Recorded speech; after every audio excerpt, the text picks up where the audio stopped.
Let's go to the Kansas Jayhawks. 5-7 last year, but that does not tell the story. Lance Leipold's team was one of the more difficult in the country to face. I said last year, if you saw Kansas on your schedule late, it was like The Wire. Omar coming. You did not want to see Kansas coming your way. They're a week 0 opponent. They start against Fresno State.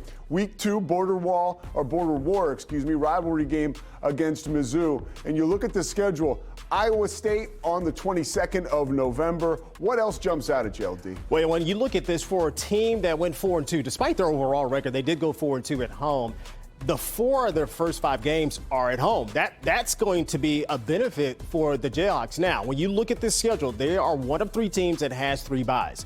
To me, that is just, it blows my mind because, again, it takes away from building some sort of rhythm as a football team. You play well a couple of weeks, you stop. You play again, you stop. You play again, you stop. So to me, I think that is going to be very paramount for this football team to really have a mature group. And they've got a lot of experience coming back to really hone in and take literally one game at a time this season. So those 3 byes, you feel like it's almost more beneficial to keep the rhythm going? Yeah, again, it's all kind of relative right now. If you're playing bad, you don't want to sit there and say, hey, let's keep it going. You might need to take a stop. It is good for guys getting healthy.